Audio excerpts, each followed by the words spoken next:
বন্ধুরা, আপনাদের অনেক দিনের চাওয়ার অবসান ঘটাতে চলে এলাম পুষ্পা 2 মুভির বাংলা ডাবিং নিয়ে। এই ছবিতে দেখতে পারবেন এই ছবির নায়ক আলু অর্জুনের বিভিন্ন স্টাইল, অ্যাকশন, ফ্যাশন স্টাইল এবং ধুমতারাক্কা মায়ের ফাইটিং। তো এই ছবিতে শুধুমাত্র তার স্ত্রীর স্বপ্ন পূরণ করার জন্য যে সেই দেশের সিএমকে চেঞ্জ করে ফেলে, এই সেই ছবি। তো রেডি হয়ে যান ছবিটি দেখার জন্য। প্রথমে দেখা যায় জাপানের একটি বন্দর, যেখানে একটি জাহাজ এসে ভিড়ে গেছে। সেখানে লাল চন্দনের একটি শিপের মধ্যে পুষ্পা ঢুকে গেছে। অনেকে তো অবাক, এখানে পুষ্পা কিভাবে আসলো। পরে দেখা যায় পুষ্পার অনেক দিনের টাকা বকেয়া রয়ে গেছে, সেই টাকা নেওয়ার জন্য সে নিজে এবার সেই লাল চন্দনের কন্টেনারে করে জাপান চলে এসেছে। কিন্তু তারা তাকে চিনতে পারেনি কে এই পুষ্পা। কিন্তু একটি কাগজে লেখা ছিল পুষ্পা নাম। যেই তাকে দেখে ফেললো, অমনি করে জাপানিরা তাকে পা উপর দিকে দিয়ে টাঙিয়ে দিল।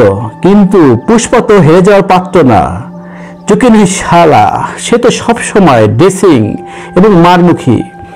তাই তো সে সবাইকে মেরে কেটে কুটে সেই অ্যাকশন ডিরেকশন। হঠাৎ তার বুকে একটি গুলি এসে লাগে এবং তখনই সে পানিতে পড়ে যায়। আর এরপরে আমরা দেখি ছবিটির আসল সিন সামনে চলে আসে। আসলে এটা ছিল পুষ্পার সম্পূর্ণ একটি স্বপ্নের বহিঃপ্রকাশ। সে স্বপ্নে অনেক কিছু দেখতেছিল। সে সেই ভয়ঙ্কর স্বপ্ন দেখে যখন জেগে ওঠে, তখন সে কল্পনা করে তার পরিচয় কি। সব জায়গায় সবখানে তার পরিচয় নিয়ে টান দেওয়া হয়, তাই সে সবসময় তার পরিচয় খুঁজে বেড়ায়।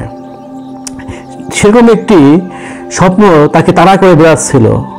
সে তার পরিচয় পায় না, যেখানে যায় সেখানে তাকে জিজ্ঞেস করে তার বংশ পরিচয়, তার আসল পরিচয়, তার নাম, বাবার নাম, মার নাম, কিন্তু যার কোনো সঠিক ব্যাখ্যা তার কাছে নেই। এইভাবে পুষ্পার ছবি শুরু হতে থাকে। পুষ্পা ছবির এরকম তার বংশ পরিচয় নিয়ে ভাবতে ভাবতে চলতে চলতে এক পর্যায়ে দেখা যায় এই ছবির যে পুলিশ অফিসার, যার নাম ভাবা সিং শেখাওয়াত, সে পুষ্পার সেই লাল চন্দনের ব্যবসার মাঝে তার অন্য অন্য কর্মীদের সাথে সে মাথায় পাগড়ি বেঁধে এবং দাড়ি লাগিয়ে সে তাদের সাথে ঢুকে যায়। তার উদ্দেশ্য ছিল পুষ্পাকে ধরা।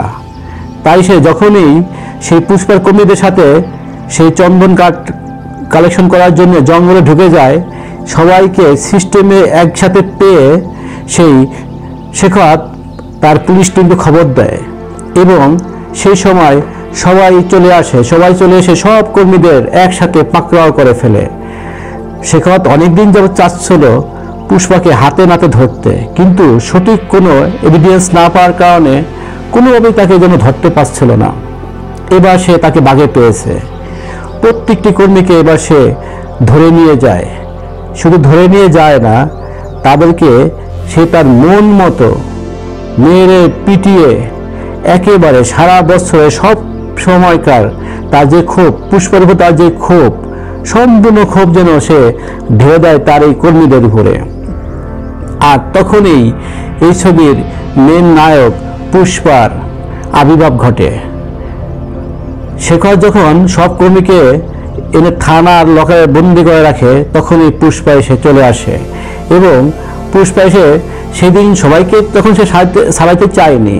সে চেষ্টা করেছিল শুধুমাত্র সিনুকে ছাড়ানোর জন্য, কারণ সেই দিন ছিল সিনুর বিবাহবার্ষিকী। কিন্তু এক পর্যায়ে পুষ্পা দেখতে পায় তার সকল কর্মীদের গায়ে প্রচণ্ড রকমের মায়ের চিহ্ন। সে বুঝতে পারে শেখাওয়াত তার উপর প্রতিশোধ নিতে গিয়ে তার কর্মীদের উপরে এমনভাবে আঘাত করেছে এবং সম্পূর্ণ রাগ জিদ যেন তার প্রতিশোধ হিসেবে তার কর্মীদের গা ফাটিয়ে দিয়েছে।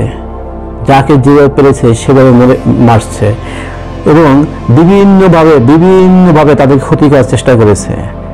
তাই পুষ্পা সেই মুহূর্তে শুধু সিনুকে নয়, সে তার সকল কর্মীকে থানা থেকে ছাড়িয়ে নেওয়ার জন্যে সেই পুলিশ অফিসারকে অফার করে। কিন্তু পুলিশ অফিসার বলে, এদেরকে যদি এখন আমি ছেড়ে দেই তাহলে আমার চাকরি চলে যাবে। তখন পুষ্পা তার বড় মনের পরিচয় দেয়। সে শুধু নিজের ব্যবসার দিকে লক্ষ্য করে তা না, সে সব সময় তার সকল কর্মীর দিকে সব সময় নজর রাখে। আর তাই তো সে সেখানকার সকল পুলিশদের জিজ্ঞেস করে, তোমরা যদি আজ থেকে রিটায়ার যাওয়ার আগ পর্যন্ত যেই টাকা পাবে সেই টাকা যদি আমি দিয়ে দেই তাহলে কি হবে? তাহলে তোমরা এখনই রিটায়ারমেন্ট যাওয়ার আগ পর্যন্ত যে টাকা পেতে তা হিসাব করে আমাকে বলো, কে কত টাকা পেতে, আমি তার থেকে বেশি দিয়ে দিব, তোমরা সবাই চাকরি ছেড়ে দাও। আর এই কথা বলার সাথে সাথে সবাই চাকরি ছেড়ে দেয় এবং পুষ্পার কাছে টাকার জন্য চলে যায়। এদিকে শেখাওয়াত থানায় এসে দেখে সকল পুলিশ অফিসার এবং পুলিশ কনস্টেবল চাকরি ছেড়ে চলে গেছে। আর পুষ্পা তার সকল কর্মীদের নিয়ে ওখান থেকে চলে এসেছে। তখনই শেখাওয়াত জানতে পারে তার কিছুই করার নাই। আর তখনই এই ছবিতে পুষ্পার স্ত্রীর শ্রীবাল্লির আবির্ভাব ঘটে যায়। দেখা যাচ্ছে যে শ্রীবাল্লি তাদের বন্ধু বান্ধব আত্মীয় স্বজন নিয়ে তারা মন্দিরে যায় পুজো করতে। সেখানে সে প্রচুর মানত করে এবং অনেক পুজো দেয়, অনেককে খাওয়ায়, অনেককে সাহায্য করে। আর তখনই পুষ্পা সবাই মুরলি সেখানে চলে আসে, যে পুষ্পা এবং তার স্ত্রী শ্রীবাল্লিকে দু চোখে দেখতে পারে না। তাদেরকে বলা হয় যে তোমাদের কোনো সামনেম নেই, কোনো বংশ পরিচয় নেই, তোমরা জারজ, এটা বলে তাদেরকে অপমান করে সেখান থেকে ফিরিয়ে দেয়। ছবির পর্যায়ে দেখা যায় পুষ্পা সিএমের সাথে দেখা করতে যাবে। তখন তার স্ত্রী তাকে বলে দেয়, তুমি তো সিএমের সাথে দেখা করতে যাবে, তুমি সিএমের সাথে একটি ছবি তুলে নিয়ে আসবা, আমরা ছবিটাকে হলরুমে টাঙিয়ে দিব এবং নিয়ে দেখব যে তুমি সিএমের সাথে ছবি তুলতে পেরেছ।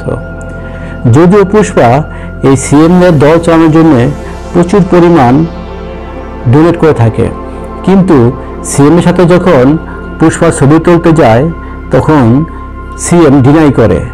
সে পুষ্পার মতো একটি অশিক্ষিত ঘরের সাথে ছবি তুলতে অস্বীকার করে। সে চায় না তার সাথে ছবি তুলতে। তার ধারণা রাস্তায় কুকুর রাস্তা থাকাই ভালো, পায়ের জুতো পায়ে থাকাই ভালো। এটা পুষ্পাকে প্রচণ্ড আঘাত দেয়, কারণ তার স্ত্রী তাকে বলেছিল সিএমের সাথে একটি ছবি তুলে নিয়ে আসতে, কিন্তু সিএম কোনোভাবেই রাজি হচ্ছিল না। আর তখনই পুষ্পা তার সঙ্গী সিদ্ধাপ্পাকে বলে, আচ্ছা তুমি তো আমার বন্ধু মানুষ, তুমি বলো তো সিএম হতে কত টাকা লাগে? তখন সিদ্ধাপ্পা বলে, কত আর, এই ধরো 100 কোটি টাকা, 100 টাকালে সিএম হওয়া যায়। তখন সাথে সাথে পুষ্পা সিদ্ধাপ্পাকে বলে, ঠিক আছে তুমি রেডি হয়ে যাও, আগামীতে তুমি হচ্ছে সিএম, তোমাকে আমি 100 কোটি নয় 500 কোটি টাকা দেব, তুমি এখন থেকে প্রস্তুতি নাও সিএম হওয়ার জন্য। এটা শুনে তো সিদ্ধাপ্পা অবাক হয়ে যায়। তখন পুষ্পা সিদ্ধাপ্পাকে বলে, আচ্ছা তুমি যদি সিএম হও তাহলে কি আমার সাথে ছবি তুলবে না? তখন সিদ্ধাপ্পা বলে, দেখো তুমি আমার ভাই, আমি যদি সিএম হতে পারি বা সিএম নাও হতে পারি, তুমি টাকা দিতে নাও পারো, তাও তোমার সাথে আমি ছবি তুলব। এটার পরে সিদ্ধাপ্পা চলে যায় সরাসরি সেন্ট্রাল মিনিস্টারের কাছে। সেখানে গিয়ে সে পুষ্পার সকল কথা সেন্ট্রাল মিনিস্ট্রিকে বলে, কারণ মূলত পুষ্পাই তাকে সেন্ট্রাল মিনিস্ট্রির কাছে পাঠিয়েছিল।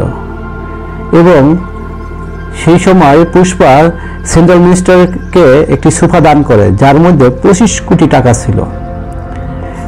এটা দেখে সিদ্ধাপ্পা বলে, আরে ভাই কেন তুমি টাকাগুলো এভাবে নষ্ট করতেছ? এই টাকাগুলো আমাদের পরবর্তী সময় লাগবে, টাকাগুলো যত্ন করে রেখে দাও, কাজে লাগবে। তখনই দেখা যায় পুষ্পা তার সেই সবচেয়ে কঠিন ডায়লগটি, ছবিতে যে মারমুখী ডায়লগ, সেই ডায়লগ দিয়ে দেয়।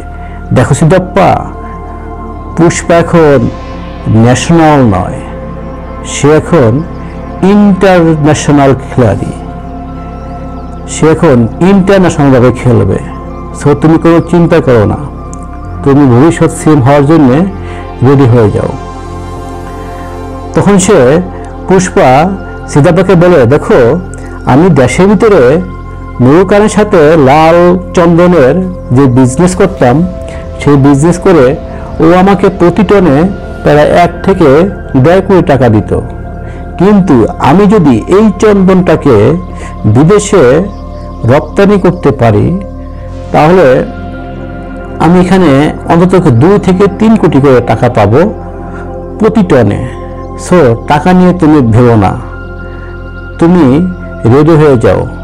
এই কথা বলে পরের সিনে দেখা যায় পুষ্পা একটি বিদেশি ভাইয়ের সাথে বিজনেস আলোচনা শুরু করে দেয় এবং তার সাথে একটি ডিলে আসে এইটা বলে যে যদি পুষ্পা তাকে 2000 কুইন্টাল লাল চন্দন দেয় তাহলে সে তাকে 5000 কোটি টাকা দেবে।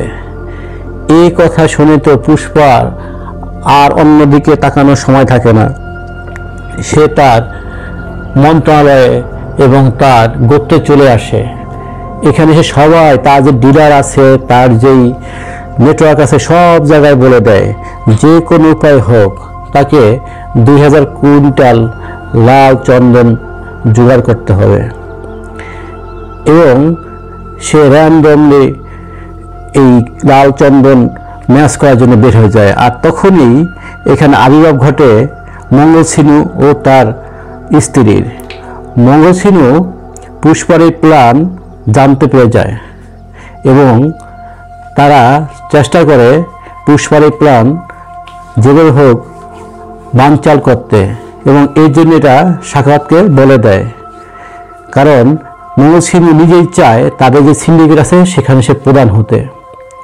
আর যখন সে এটা সাখাওয়াতকে বলে কিভাবে চন্দন কাঠগুলি পাচার হইতে পারে, এই সব তথ্য, সব গোপন যত সিস্টেম আছে সব কিছু সে সাখাওয়াতকে বলে দেয়। আর এদিকে সাখাওয়াত খুব ক্ষেপা ছিল। আর যেহেতু সাখাওয়াত আগের থেকেই পুষ্পার উপরে খেপেছিল, তাই সে সহজে মঙ্গল সিনু ও তার ওয়াইফের কথাতে রাজি হয়ে যায় এবং দেশে যেইখান দিয়ে যেইভাবে চন্দন কাঠ পাচার হয় সব জায়গায় সে অ্যাটাক করে বসে। পুলিশ দিয়ে সকল ধরনের চন্দন কাঠগুলি সে আটক করে ফেলে এবং সকল চন্দন কাঠকে সে ধ্বংস করে দেয়, আগুন লাগিয়ে দেয়। কারণ সে কোনোভাবে চাচ্ছিল না পুষ্পা যেন তার ব্যবসায় সফল হতে পারে। আর এইভাবে সে আগুন লাগিয়ে দিতে যাচ্ছে এবং এক পর্যায়ে এক সাপ্লায়ারকে সে গুলি করে মেরে ফেলে। কিন্তু মঙ্গল সিনু ও তার ওয়াইফ কোনোভাবে চাচ্ছ না যে কে মারা যাক। এই কথা যখন সাখাওয়াতকে বলে, সাখাওয়াত তখন বলে যে না, আমার স্ট্র্যাটেজি আলাদা, আমার প্ল্যান সম্পূর্ণ আলাদা। আমি এইভাবে ধরে ধরে চন্দন অ্যাটাক করতে পারবো না। তার চেয়ে বরং আমি এমনভাবে একটি সিস্টেম করে দিলাম, একজন কর্মীকে মেরে দিলাম, এটা যেন সকল কর্মীকে, সকল ড্রাইভারকে, ট্রাক ড্রাইভার এবং পুষ্পা যত কর্মী আছে সবার ভিতরে যেন একটা আতঙ্ক, একটি ভয় ঢুকিয়ে দেয়। কারণ তারা ভেবে নেবে যে এইভাবে করলে সবাইকে মরতে হবে সাখাওয়াতের হাতে। এটা ভেবে সে এই প্ল্যানটা করে।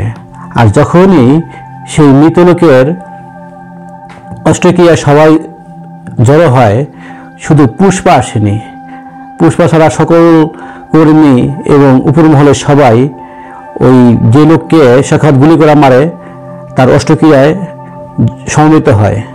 তখন মঙ্গল সিনু ও তার ওয়াইফ সিদ্ধার্থকে বলে যে এইভাবে যদি পুষ্পার লোকগুলি একটি একটি করে মারা যায় এবং পুষ্পা যদি এইভাবে চন্দন পাচার করতে থাকে তাহলে তো এক সময় কেউ বেঁচে থাকবে না। তার চেয়ে বরং পুষ্পাকে আমরা ওর বিরুদ্ধ থেকে সরিয়ে দেই। কিন্তু সিদ্ধার্থ জানে এখানে তার একটি স্বার্থ আছে, তার সিএম হওয়ার পিছনে সম্পূর্ণ হাত পুষ্পার এবং পুষ্পাই তাকে প্যাট্রোনাইজ করবে। এই জন্য সে সেই পুলিশ অফিসার সাখাওয়াতের কাছে যায় এবং তাকে গিয়ে 10 কোটি টাকা অফার করে সে যেন পুষ্পাকে মেরে ফেলে অথবা আটক করে। কিন্তু এখানে এই কথায় শেখাত খুব মন খারাপ করে। সে বলে এই টাকা আমার পোষাবে না, কারণ তার জিত অন্য জায়গায়। সে সবার সামনে শেখাতকে উলঙ্গ করে শুধু একটি আন্ডারওয়্যার পরে তাকে যেইভাবে অপমান করেছে সবার সামনে, তাই সে সত্য জুড়ে দেয়, আমি তোমাদের কথা রাজি আছি, কিন্তু আমি পুষ্পাকে টাকায় মারব না। যদি সবার সামনে আমার কাছে এসে হাত জোর করে সরি বলে, তাহলে আমি একমাত্র তাকে ক্ষমা করে দিব এবং ছেড়ে দিব। এই কথা শুনে সিদ্ধাপ্পা ও শ্রীবালি পুষ্পাকে রিকোয়েস্ট করে যে তুমি যাও এবং সাকাতের কাছে সরি বলে নাও, কারণ তারা চাচ্ছে না কোনোভাবে ঝগড়া আর দীর্ঘ হোক। তাদের রিকোয়েস্ট শুনে পুষ্পা তখন এক অনুষ্ঠানে আসে। অনুষ্ঠানে এসে শেখাতকে সরি বলার জন্য প্রস্তুত হয় এবং সকল ধরনের আয়োজন করে সবার সামনে ডাক ঢোল পিটিয়ে শেখাতকে সরি বলে। কিন্তু এই সরিটা শেখাত এমনভাবে উত্তেজিত হয়ে পড়ে এই সরি শুনে, কারণ সে কোনোভাবে বিশ্বাস করতে পারছিল না পুষ্পা যে কাউকে সরি বলতে পারে। তাই সে পুষ্পা সরি বলার সাথে সাথেই সে সেটা রেকর্ড করে রাখে এবং প্রতি মিনিটে মিনিটে সেকেন্ডে সেকেন্ডে সেই সরি বলা শুনতে থাকে। কিন্তু পুষ্পা শালা ঝুঁকে নাহি, সে তো কোনোভাবেই এটা মানতে পারতেছে না, কারণ সে তো কখনো সরি বলার লোক না এবং সে তো কোথাও নত হয় না, সেটা ব্রান। তাই সে গাড়িতে নিজের চেহারা আয়নায় দেখতে লজ্জাবোধ করতেছিল, তাই সে কোনোভাবে মেনে নিতে পারতেছিল না। তাই বাড়ি যাওয়ার পথে সে গাড়ি থেকে সবাইকে নামিয়ে দিয়ে সে আবার তার গাড়ি নিয়ে সেই অনুষ্ঠান চলে আসে। এই গাড়ি দেখে তো সিদ্ধাপ্পা অবাক হয়ে যায় এবং সে গাড়ি দিয়ে সেই খাওয়াতে গাড়িকে এমন ধাক্কা দেয় যে শেখাত গিয়ে পানিতে পড়ে যায়। আর তখনই পুষ্পা গিয়ে সেই পানির ভিতরে প্রস্রাব করে দেয়। কিন্তু শেখাত কোনোভাবে ভাবতে পারে না যে পুষ্পা কেন এই কাজটা করতেছে। কিছুক্ষণ আগেই তো সে সরি বলে গেল। তখন পুষ্পা বলে, আর বেচালা, আমি তো ইন্টারন্যাশনাল খেলাড়ি, আমি ঝুঁকে নেই, আমি ছবি বলার পাত্র না, দম থাকে তো আমাকে ফিরা। আমি দেশের থেকে বিভিন্ন পথ দিয়ে 2000 কুইন্টাল লাল চন্দন বিদেশে পাচার করব। তোর যদি দম থাকে, তোর যদি সাহস থাকে, সুযোগ থাকে, ক্ষমতা থাকে, আমাকে ফিরা। আর তখনই শেখাত সেই চ্যালেঞ্জ গ্রহণ করে বসে। তাই সে যত ধরনের রাস্তা আছে দেশ থেকে বের হওয়ার, সকল রাস্তায় সে এমনভাবে কড়া পাহারা ভয় যে কোনোভাবে কেউ লাল চন্দন কোথাও পাচার করতে না পারে। হঠাৎ করে শেখাত দেখে ব্রিজের নিচে পানি নেই, নদী শুকিয়ে গেছে, কারণ তখন শুকনো মৌসুম ছিল। সেখান দিয়ে পানির পরিবর্তে ট্রাক অন্যান্য গাড়ি যেতে পারে এবং এই সন্দেহে যেই সে নিচের দিকে উঁকি দেয়, দেখে সত্যিই সেখান দিয়ে প্রচুর ট্রাক যাচ্ছে। আর তখন সেখানে তো বুঝতে বাকি থাকে না এটা হয়তো পুষ্পার সে লাল চন্দনবাহী ট্রাকগুলি। আর দ্রুত গিয়ে সে সেই ট্রাকগুলোকে আটক করে, কিন্তু কোনোভাবেই যেন ট্রাকগুলোকে সে ধরতে পারে না। কিন্তু সাক্ষাৎ তো পাগল হওয়ার মতো অবস্থা, তাই সে বিভিন্ন পথ পাড়ি দিয়ে সে ট্রাকের সামনে চলে যায়।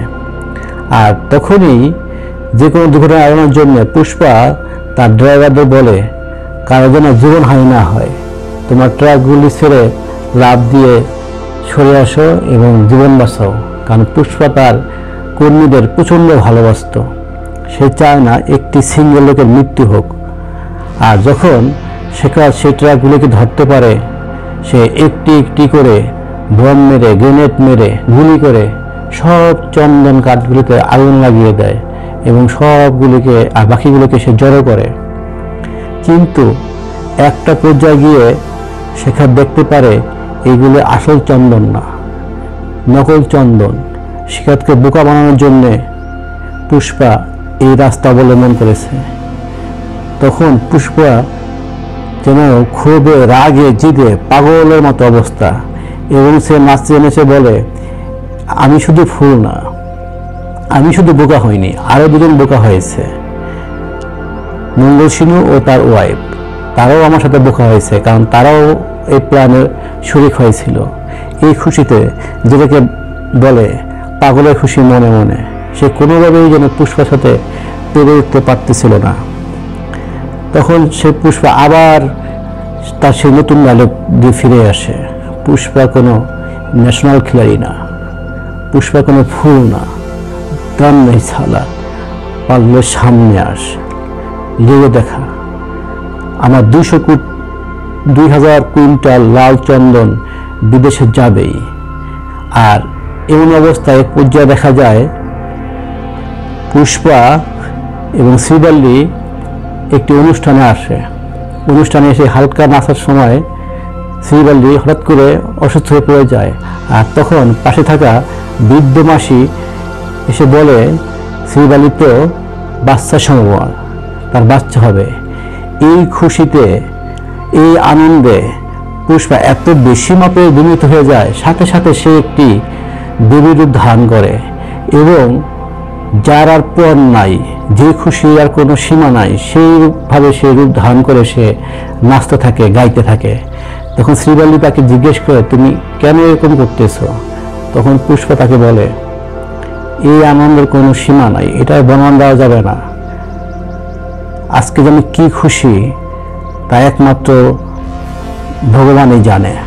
এই কথা বলার পরে সে বলে, আমি দোয়া করি তোমার যেন কন্যা সন্তান হয়, কারণ ছেলে হলে তার কোনো সম্মান দেওয়া যাবে না, বংশ পেতে থাকবে না, আর মেয়ে হলে অন্যের বাড়িতে গিয়ে সে তার স্বামীর পরিচয় বড় হবে। ঠিক তখনই সেই অনুষ্ঠানে বা সেই নাচ গানের ভিতরে দেখা যায় পুষ্পার যে ভাতিজি কাবেরী তাকে কিছু বখাটে উত্ত্যক্ত করে। আর তখনই এই ছবির মূল আকর্ষণ, মূল ফাইটিং, রেসিং, সেই কি অ্যাকশন, পুষ্পা এমন কিছু মারামারিতে অংশগ্রহণ করে, এমনভাবে সেই বখাটেদের মার দেয় যেন এই পর্যন্ত কোনো ছবিতে পুষ্পার এই রূপটা দেখা যায়নি। সে নানানভাবে, এটা যেন তার প্রাণের একটি চাওয়া, সে পুরো হিংস্র বাঘের মতো হয়ে যায় এবং সবাইকে এমনভাবে মার দেয় যে মুরালি নিজে এসে সে বখাটেদের চুলগুলো ন্যাড়া করে দেয় এবং সে পুষ্পাকে বলে, তুমি যতই আমার ফ্যামিলির জন্য যাই করো না কেন, তুমি আমার ফ্যামিলি কি হতে পারবে না, তুমি যারও যাওয়াসে থাকবা। আর এই কথা শুনে শ্রীবল্লী প্রচণ্ড ক্ষেপে যায় মুরালির উপর। আর একটি পর্যায়ে এসে দেখা যায় শেখাওয়াত ও মঙ্গল সিনু তার স্ত্রী সিএমকে, সেন্ট্রাল মিনিস্টারকে বলে যে এখনই পুষ্পাকে থামাইতে হবে, আর তা না হলে এই দেশে বিভিন্নভাবে প্রায় 5,000 কোটি টাকা ঢুকে যাচ্ছে, এটা যদি ঢুকে যায় তাহলে তোমার সিএম গিরে থাকবে না। এই কথা শুনে সিএম প্রচণ্ড ক্ষেপে যায় এবং সে চেষ্টা করে যেভাবে হোক পুষ্পাকে লাল চন্দন পাচার করা থেকে ফিরতে হবে। কিন্তু পুষ্পা তো হেরে যাওয়া পারত না, সে ঠিকই নৌপথে তার লাল চন্দন সে নৌকায় করে শ্রীলঙ্কাতে পাচার করে দেয়, কারণ শ্রীলঙ্কা ছিল মাত্র 18 কিলোমিটার দূরে। এটা তো শেখাত কোনোদিন কল্পনা করতে পারেনি, কারণ সম্পূর্ণ চন্দন কাঠ ছিল সেই বোটের নিচ দিয়ে। এভাবে সে প্রায় 5,000 কোটি টাকা তার দেশে নিয়ে আসে।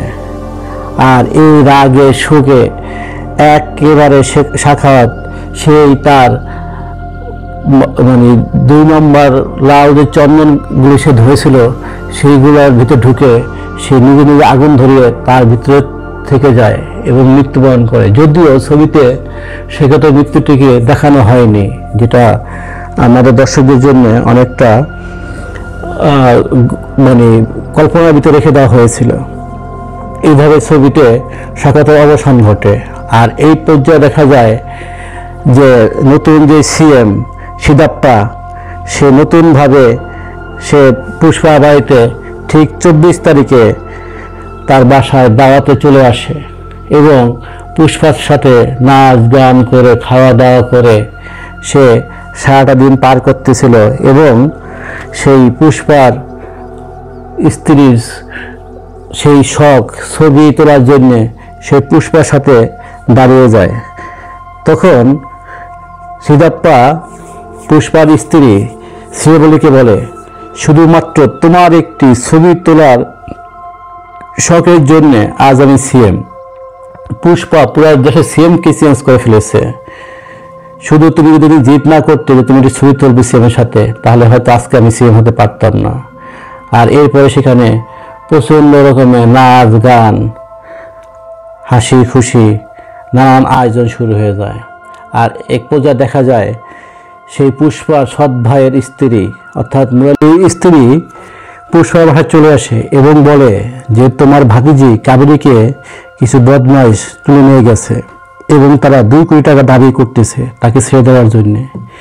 এই কথা শুনে পুষ্পা এত বেশি মাপের ফায়ার হয়ে যায়, সে গিয়ে রেডিও স্টেশন টেলিভিশন স্টেশনে গিয়ে পুরো দেশে ঘোষণা করে দেয়, আমার ভাতিজি যদি একটি ফুলের টোকা পড়ে তাহলে সব জায়গায় আগুন লেগে যাবে, সব জায়গায় আগুন ধরে দিব, একটি মাংসের টুকরো খুঁজে পাওয়া যাবে না কারো। এদিকে আবার সেন্ট্রাল মিনিস্টার সিএমকে ডেকে নিয়ে বলে, কারণ যে বদমাশগুলি কাবেরীকে ধরে নিয়ে গেছিল তা ছিল সেন্ট্রাল মিনিস্টারের ভাইয়ের ছেলে। তাই তারা সিএম সিদ্ধাপ্পাকে বলে, যাই ঘটুক না কেন, তাহার ভাতিজি যাই হোক না কেন, তারা যেন তার অর্থাৎ সেন্ট্রাল মিনিস্টারের ভাইয়ের ছেলেদের যেন কিছু না বলে। কিন্তু যখন সিদ্ধাপ্পা পুষ্পাকে ফোন দেয়, পুষ্পা শুধু একটি কথাই বলে, আমি না চিনি সিএম, না চিনি সেন্ট্রাল মিনিস্টার, আমার ভাতিজির গায়ে যদি একটি ফুলের টোকা পড়ে কারোই রক্ষা নেই, কারোর শরীরে এক টুকরা মাংস কোথাও খুঁজে পাওয়া যাবে না। আর এই কথা পরে তারপরে চলে আসে সেই বখাটে ছেলেদের পর্ব। তারা পুষ্পাকে ফোন দিয়ে বলে, এখনই 10 কোটি টাকা নিয়ে চলে আসো এবং তার লোকেশন বলে দেয় এবং কোনো রকম যেন আইনি আশ্রয় না নেয়। আর তখনই পুষ্পা সেই বখাটেদের আস্তানায় চলে যায় এবং গিয়ে গুলি করতে থাকে। এলোমালো এবং এলোপাথায় গুলি করার পরে সেই বখাটেদের দল লিডার পুষ্পাকে বলে, ঠিক তোমার ভাতিজির মাথায় এরকম গুলি ফিট করা আছে। এই কথা শুনে পরে পুষ্পা কেমন যেন বিমোহিত হয়ে যায় এবং সে তার হাত থেকে অস্ত্র ফেলে দেয়। আর বখাটের দলগুলি তখন পুষ্পাকে বেদমভাবে প্রহার করতে থাকে এবং তার হাত পা বেঁধে নেয়। কিন্তু তারা তো জানে না পুষ্পা যে অবস্থায় থাক না কেন, সে যে কোনো সময় যে কোনো রূপ ধারণ করে ফিরে আসতে পারে। আর যখনই দেখে তার ভাতিজির উপর তারা আক্রমণ করেছে, পুষ্পা সে বেঁধে থাকা অবস্থায় যে এক অ্যাকশনে জড়ায়, এই অ্যাকশন এই পর্যন্ত কোনো ছবিতে আজ পর্যন্ত পুষ্পার কোনো রূপে দেখা যায়নি। ঠিক পিছনে হাত বাঁধা অবস্থায় কখনো চিল্লান দিয়ে, কখনো কামড় দিয়ে, কখনো হাত পা দিয়ে পেঁচিয়ে সবাইকে এমনভাবে আঘাত করতে থাকে যে ওখান থেকে তারা দ্বিতীয়বার আর উঠে দাঁড়াতে পারে না। আর এমনভাবে এই অ্যাকশনগুলো শুরু হয় এবং এক পর্যায়ে পুষ্পা তার ভাতিজিকে নিয়ে সেখান থেকে চলে আসে এবং সেন্ট্রাল মিনিস্টারের ভাইয়ের ছেলে এবং তার ভাইকে পুষ্পা মেরে ফেলে। এই শোক সেন্ট্রাল মিনিস্টার কোনোভাবেই যেন নিতে পারছিল না এবং এক পর্যায়ে দেখা যায় পুষ্পার সৎ ভাই মুরালি তার ভুল বুঝতে পেরে পুষ্পার বাসায় চলে আসে এবং তাকে একটি কার্ড দিয়ে বলে যে 2 দিন পরে তোমার ভাতিজির বিয়ে, তোমরা অবশ্যই সেখানে যাবে। আর তাদেরকে একটি কার্ড দিয়ে যায়। কিন্তু হঠাৎ করে পুষ্পা তাকিয়ে দেখে কার্ডের ভিতরে তার বাবা এবং মার নাম লেখা আছে এবং তাদেরকে সে তার আপন ভাই হিসেবে স্বীকৃতি দেয়। এটা দেখার পরে পুষ্পা এত বেশি বিমোহিত হয়ে যায় এবং আবেগপ্রবণ হয়ে যায় যে কোনোভাবেই সে তার কান্না আটকিয়ে রাখতে পারছিল না। তাই সে বাচ্চাদের মতো গড়াগড়ি দিয়ে কান্না করতে থাকে এবং সপরিবারে সবাইকে নিয়ে সে তার ভাতিজির বিয়ে অংশগ্রহণ করে এবং সেখানে নাচ গান খাওয়া দাওয়ার অবস্থায় হঠাৎ করে সেন্ট্রাল মিনিস্টারের কাছে একটি ফুলের তোড়া যায় যে ফুলের তোড়াটা সেন্ট্রাল মিনিস্টারের কাছে যায়, ঠিক ওইরূপ একটি ফুলের তোড়াই সেই পুষ্পার বাতিজির বিয়ের অনুষ্ঠানে পাঠানো হয়। এবং এক পর্যায়ে দেখা যায় বাড়ির দূর থেকে কে যেন বাটন চাপ দিয়ে পুষ্পার বাড়িটিকে উড়িয়ে দেয়, আগুন লাগিয়ে বম ব্লাস্ট করে উড়িয়ে দেয়।